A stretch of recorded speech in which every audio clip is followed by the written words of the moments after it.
Guten Nachmittag, or Pennsylvania Dutch, good afternoon.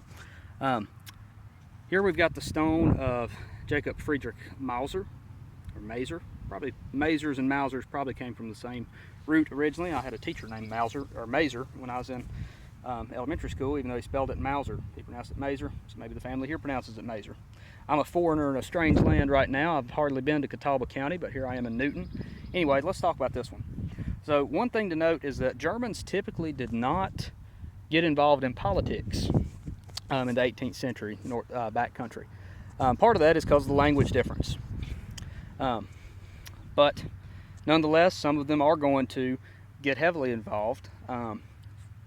Jacob Mauser here, or Jacob Maser, Jacob Maser, however you want to say it, he's going to apparently sign the Tryon Proclamation. This was Tryon County at the time. It's going to be busted up, I think, by 1779 to form Lincoln County, and maybe Catawba County as well. I'll have to do some research. Anyhow, I think Catawba may have been formed in the 1840s, but y'all can look that up on your own. Anyway, Maser here is going to get involved with the Tryon Proclamation. Now, I've not heard of that until just now. It's probably actually the Tryon Resolves.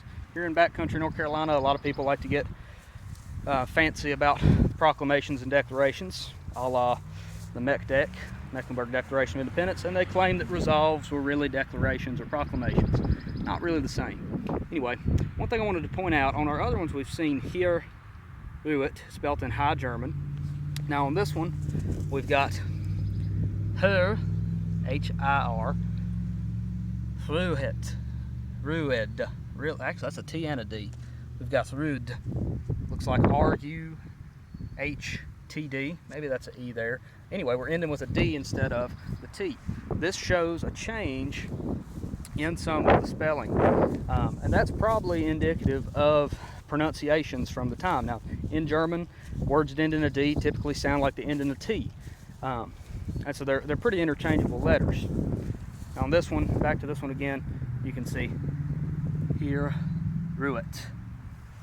T, E-T, here spelled H-I-E-R.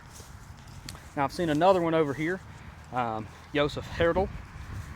His literally just says Anno Octzair und Octzair 7, Siva, I think is how you say it in Pennsylvania Dutch. Anyway, here it is. It says, Hier rued Joseph Herdel. You might can make that out, hopefully you can. I'll show you a picture of it later if not. Anyhow, seeing that Hier rued in 1807, about 20 years after the one we looked at for Maser there, shows us that High German was not really, it wasn't retaining its place. A lot of these other stones in here from even as early as the 1780s that I've seen in here, such as this one, Jacob Baker, is in English, which is interesting seeing a Baker.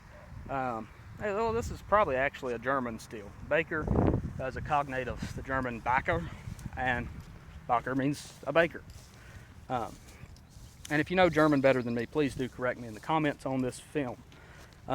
Anyways, I will let y'all go here so that my phone doesn't die, but this is Old St. Paul's Church, Lutheran Church, from about 1820 in Newton, North Carolina.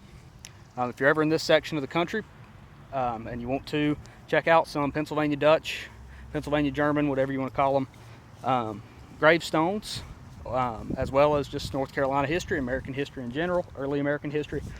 This is a really awesome site. Now please be respectful. These are graves, these are monuments to the lives of people. Now of course, we need to note that with that being said, you know, be respectful. People still come to these cemeteries to see their families. There's still people buried on that end of the cemetery towards the new church.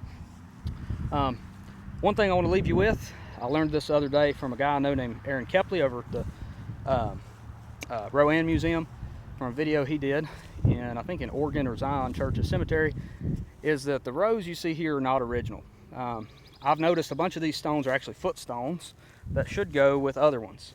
However, back in the 30s, the Works Project Administration, in order to get people some jobs, sent them out and had them straightening up old cemeteries. Well, the problem was they're going to put them in nice straight lines. Well, Well, not everybody was buried in straight lines back then. Footstones marked where your feet was.